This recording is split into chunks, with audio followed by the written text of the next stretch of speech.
अस्सलाम वालेकुम।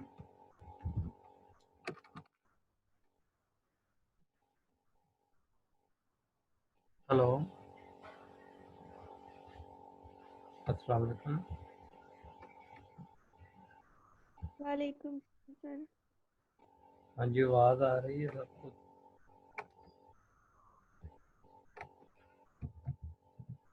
Yes, sir.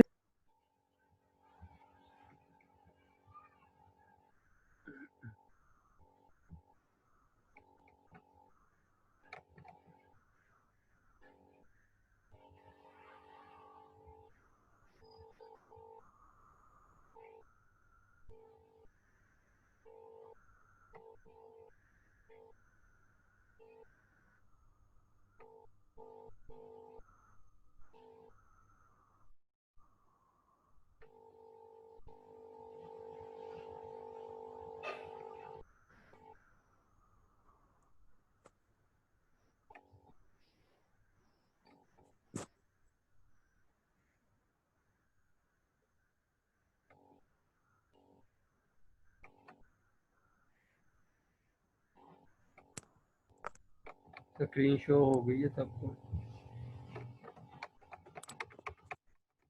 Ji sir.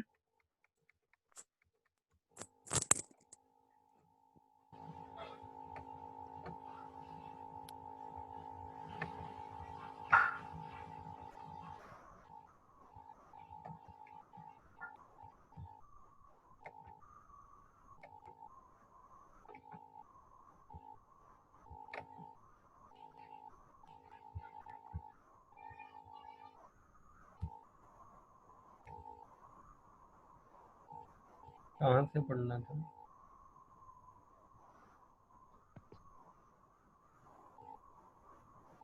Circumcision and teleology. Page number near about, any idea?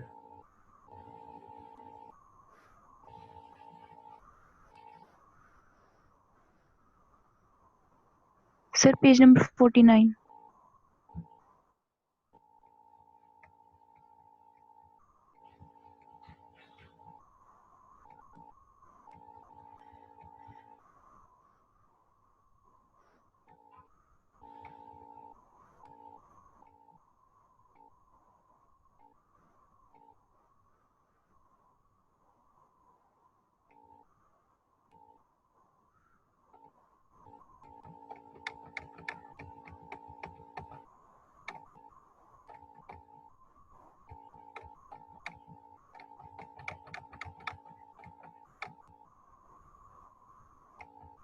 Page number 49। अच्छा जी। Position and teleology. To know anything, किसी भी चीज़ के बारे में जानना। अकॉर्डिंग टू अरिस्टोटल के मुताबिक we must understand four aspect of it. अगर किसी भी चीज़ के बारे में आपको जानना हो तो आप किसी भी चीज़ के चार पहलू जो होते हैं ना, उनको अगर समझ जाएंगे तो आप उस चीज़ के बारे में समझ जाएंगे। That is everything in nature follow from these four causes। और हर दुनिया की हर चीज़ के अंदर पीछे चार कॉजेज होती हैं। पहली होती है मटेरियल कॉज। मटेरियल कॉज के अंदर क्या होता है? Is the kind of matter, ये मादे की ही एक किस्म है। Of which a thing is made, जिससे चीज़ें बनती हैं। For example a statue is made of marble, जैसे कि एक स्टैचू है वो मार्बल से बनता है, ये होगी material cause. Formal cause is the particular form, ये खास किस्म की किस्म होती है। और पैटर्न ऑफ अ थिंग, किसी भी चीज़ की तरतीब होती है। मिसाल के तौर पे a given piece of marble may be in the form of venue, जो एक दिया गया मार्बल का टुकड़ा वेन्यू की शक्ल में अगर हो। Efficient cause is the force, ये एक ऐसी कुव्वत होती है that transform the material thing into a certain form, जो भी मटीरियल चीज़ें हैं ना उनको एक ख़ास किस्म में वो तब्दील कर देती है। मिसाल के तौर पे द एनर्जी ऑफ स्कैल्पटोर की जो एनर्जी है उसको उसमें यानी कि कोई एनर्जी में तब्दील करना, यानी कि एक मटेरियल है उसको आप अगर एनर्जी में तब्दील कर दें तो इसको हम कहते हैं ये एफिशिएंट कॉज है। Final cause is the purpose for which a thing exist, ये इसका मकसद क्या होता है फाइनल कॉज का, कि जो चीज़ जो होके पाई जाए फाइनल हालत में। In the case of statue of Venus, जैसे कि case of statue of Venus Venus का था, case of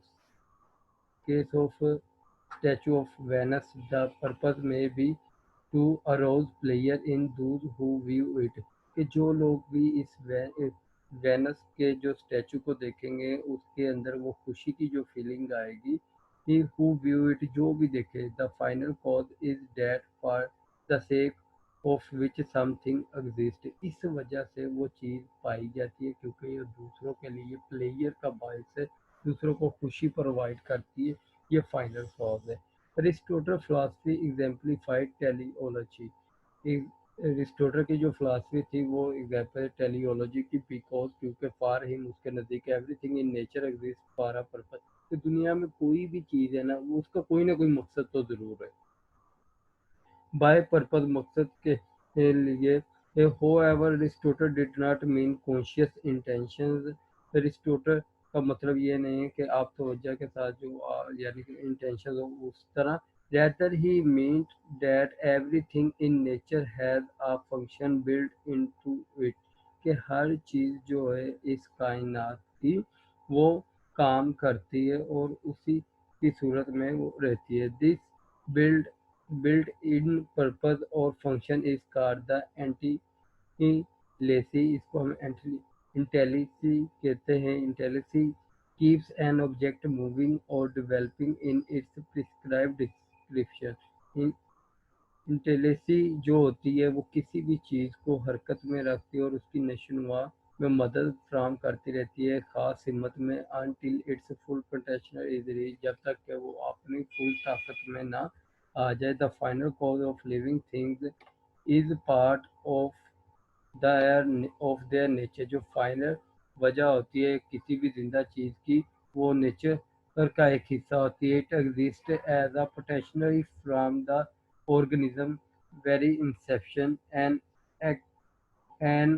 acorn has the potential to become an oak tree but it can't become a frog or a live tree। इसको छोड़ दे, आगे आ जाए नीचे आप।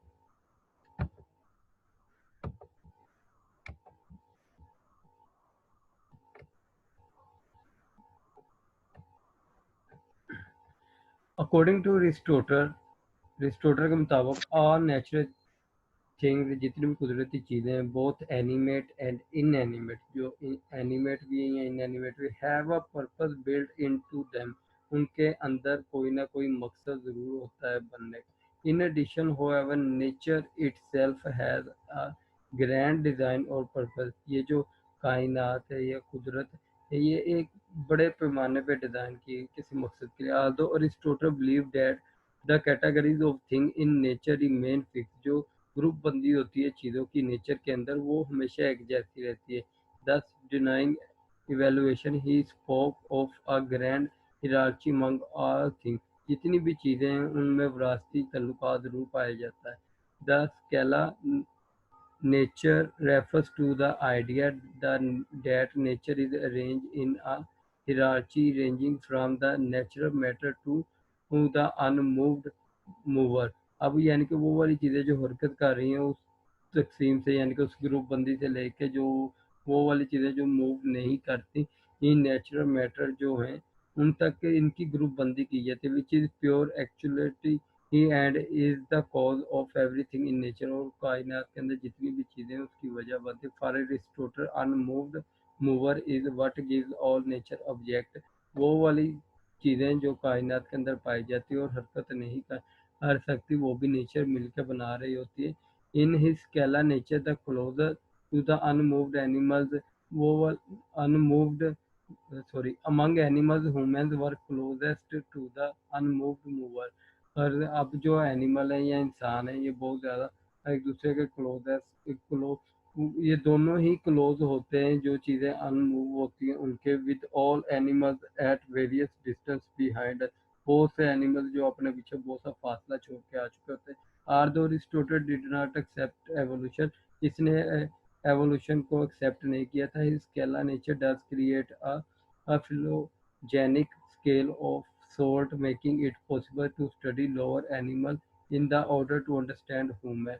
एंड इसने एक स्केला नेचर का ना एक स्केल डेवलप किया था जिसका मकसद ये था कि जी वो ये जान सके कि किस तरह से लोअर एनिमल जो होते हैं उनका कंपैरिजन कर सके इंसानों के साथ. सच information will always be limited value. इस तरह की जो भी मालूमात होती है उसको ज़्यादा अहमियत नहीं दी जाती. होएवर बिकॉज ऑफ अरिस्टोटल, ताहम अरिस्टोटल के क्योंकि अरिस्टोटल के लिए ह्यूमन्स वारा यूनिक, ह्यूमन जो थे वो बहुत ज़्यादा यूनिक थे अमंग द एनिमल्स, जानवरों में. Again Aristotle position was thoroughly teleological, all object in nature have a purpose के. फिर दोबारा इसकी जो नेचर थी वो टेलियोलॉजिकल थी कि जी जितनी भी चीज़ें कायनात में पाई जाती हैं उनका कोई ना कोई मकसद ज़रूर होता है, और नेचर में भी nature itself has a purpose, और उनकी नेचर भी बताते खुद कोई मकसद रख रही होती है.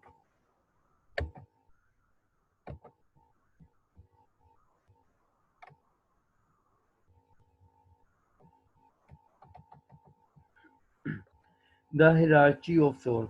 अब उसने सोल को भी हिरार्ची में ग्रुप बंदी उसकी कर दी, डिवाइड कर दिया.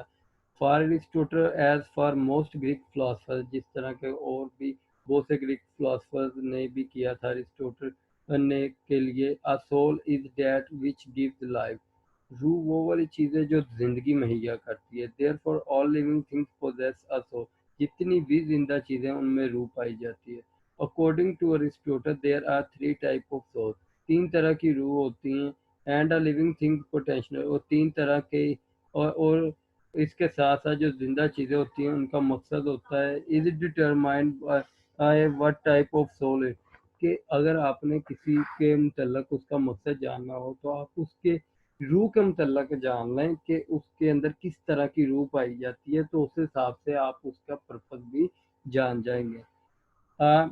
Vegetative soul is possessed by plant. ये प्लांट में पाई जाती है. It allow only growth. इसका काम सिर्फ क्या है कि नशोनुमा करना एंड असिमिलेशन ऑफ फूड, और खुराक मुहैया करना है, रिप्रोडक्शन और दोबारा से बनना. A sensitive soul is possessed by animal. ये एनिमल में पाई जाती है बट नॉट प्लांट, लेकिन प्लांट्स में नहीं, पौधों में नहीं पाई जाती. In addition to vegetative function, इनके अंदर वेजिटेटिव फंक्शन भी होते हैं. Organism that possess a sensitive soul, और वो वाले जानदार जिनके अंदर सेंसिटिव सोल पाई जाती है. And respond to the environment, वो माहौल पर भी रद्द-ए-मदार करते हैं. एक्सपीरियंस प्लेजर एंड पेन, वो खुशी और दुख को भी तजर्बा करते हैं. एंड हैव अ मेमोरी, और याददाश्त भी रखते हैं. A rational soul is possessed only by human. ये सिर्फ इंसानों में पाई जाती है. It provide all the function of the other two soul. ये दो जो बाकी सोल्स हैं उनको भी जो है वो काम मुहैया करती है. बट आल्सो लो थिंकिंग और रैशनल थॉट, और लेकिन ये ज़्यादा सिर्फ यही देती है कि लॉजिकली बंदा सोचे.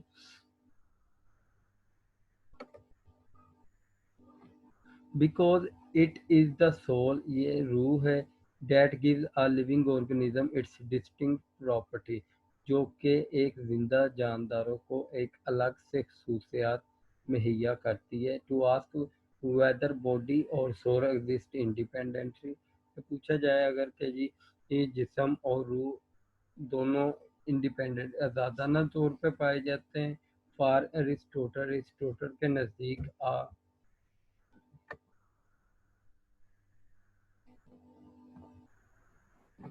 मीनिंगलेस क्वेश्चन, ये एक मीनिंगलेस क्वेश्चन, इसका कोई फ़ायदा नहीं होगा. We can dismiss unnecessary the question. हमें गैर ज़रूरी सवालों से इज्तनाब करना चाहिए. Whether the soul and the body are one.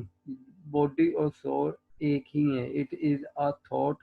We were to ask whether the wax and its shape are one. जैसे कि कोई ये सवाल कर दे कि वैक्स और इसकी शेप जो है वो एक जैसी है, इसी तरह बॉडी और वो भी एक जैसे, रूह भी एक.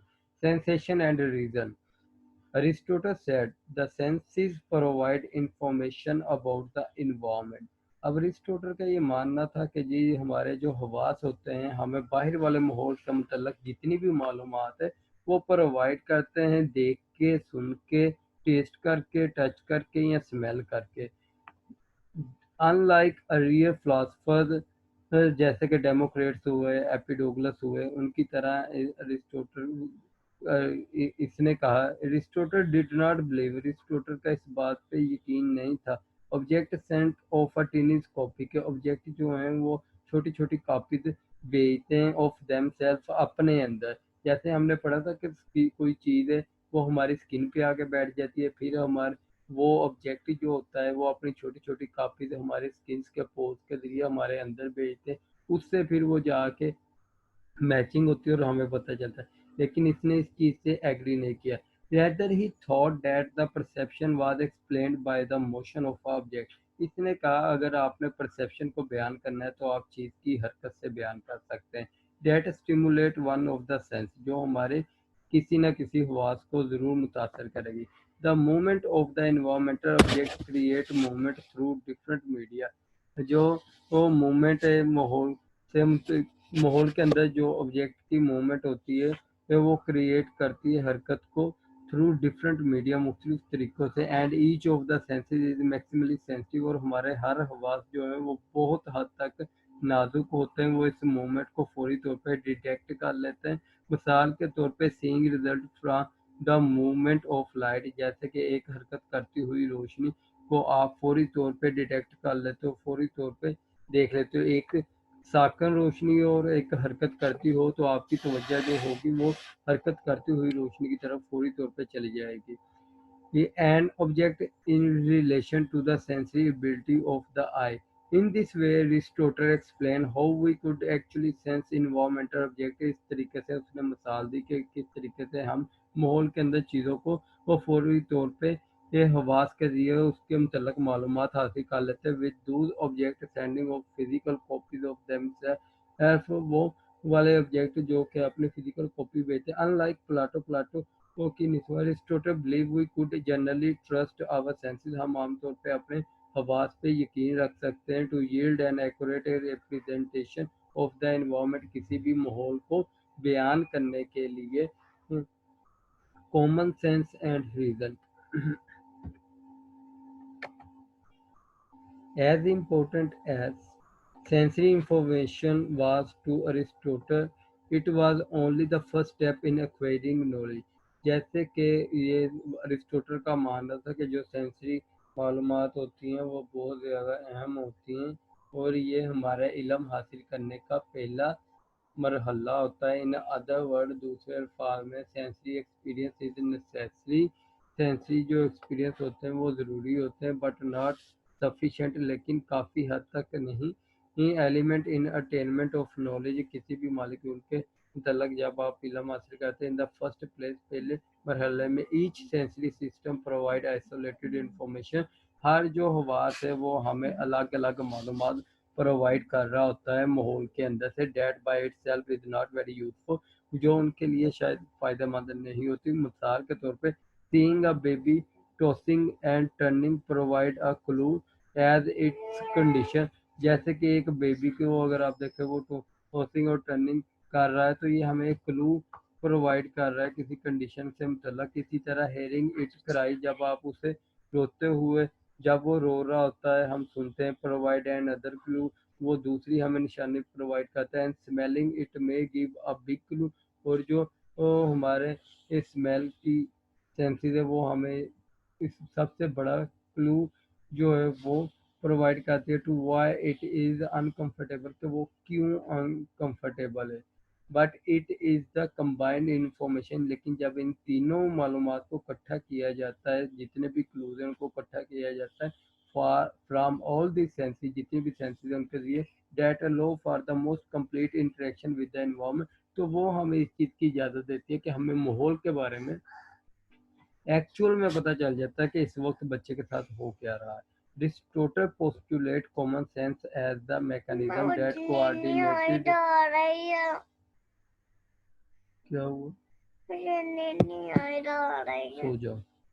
Aristotle postulated common sense as the mechanism that coordinates the information from all senses. Aristotle ने एक कॉमन सेंस की मिसाल दी कि ये एक ऐसा मैकेनिज्म होता है जो हमें ये सारे ही हवास से मुतल्लक मालूमात जो है वो प्रोवाइड करता है। The common sense like all other mental function, ये दूसरे मेंटल फंक्शन की तरह ही होती है। Was assume to be located in the heart, और ये समझा जाता है कि ये दिल में पाई जाती है। The job of common sense is synthesize, इसका काम क्या होता है? सिंथेसाइज करना और सेंसरी एक्सपीरियंस को thereby making it more meaningful, और इसको मज़ीद बामैनी बनाना। होएवर सेंसरी इंफॉर्मेशन, तमाम जो सेंसरी इंफॉर्मेशन होती है even after synthesize by common senses, हमारे जितने भी कॉमन सेंसेस हैं उनसे इकट्ठा करने के बाद could provide information only about particular instance of the thing, तो हम सिर्फ एक खास चीज़ के मतलब के ही मालूमात जो है वो मुहैया करते हैं। पैसिव रीजनिंग क्या होती है? Involve the utilizing of synthesize experience for getting along effectively in everyday life. Passive reasoning में हम क्या करते हैं? इसको यूटिलाइज करके हम सिंथेसाइज करते हैं अपने एक्सपीरियंस को, ताकि एक लंबे अरसे तक डेली लाइफ में वो फ़ायदा मंद रहे। But it does not result in an understanding of essence, लेकिन ये किसी भी चीज़ के मतलब या जवाहरात को जानने के लिए इस्तेमाल नहीं की जा सकती, और फर्स्ट प्रिंसिपल, और ना इसको फर्स्ट प्रिंसिपल के तौर पे यूज़ किया जाता है।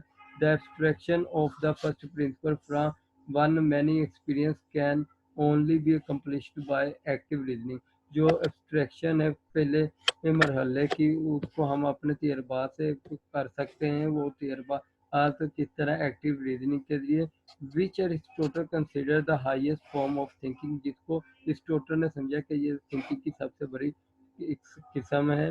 ही therefore delineated levels of knowing and understanding much like Plato divide line, और इसने भी जो प्लाटो ने डिवाइड लाइन दी उसके मुताबिक इसको समझने और अंडरस्टैंड करने की कोशिश की और जानने की कोशिश की। इसके अंदर आ जाता है एक्टिव रीजनिंग। इसमें क्या है? The abstraction of a principle और essence from synthesize experience. Passive reasoning में क्या है? यूटिलाइजेशन ऑफ सिंथेसाइज एक्सपीरियंस, इसमें आप इसको यूज़ करना शुरू कर दें। कॉमन सेंस क्या है? Synthesise experience. सेंसरी इंफॉर्मेशन क्या है? Isolated experience. To see how these level of understand related, consider how we experience electricity through the various senses, किस तरह हम बिजली का जो है वो तजर्बा करते हैं हमारे मुख्तलिफ सेंसेस के जरिए। Sight seeing and electrical discharge, जो बिजली है उसके बहाव को हम देखते हैं। पेन बीइंग शॉक, जब आपको करंट लगता है तो आपको keep quiet, I am taking class, I am taking class, you can ask your mother, go and से योर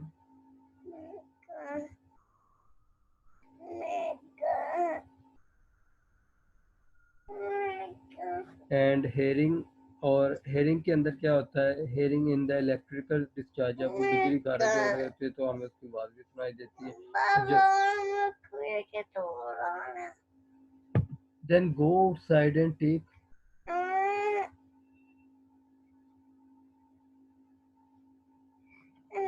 जस्ट अ मिनट हो।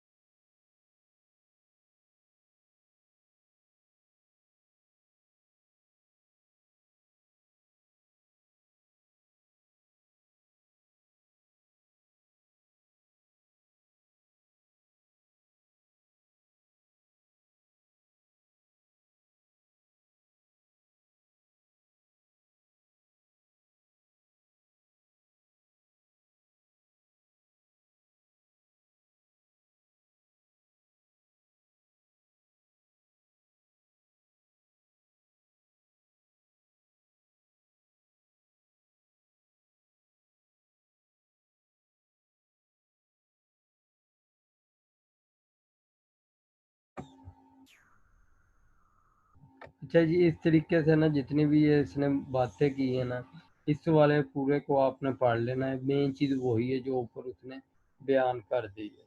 ठीक है, मेमोरी एंड रिकॉल से हम जो है वो अपनी नेक्स्ट क्लास के अंदर है ना उसको डिस्कस करना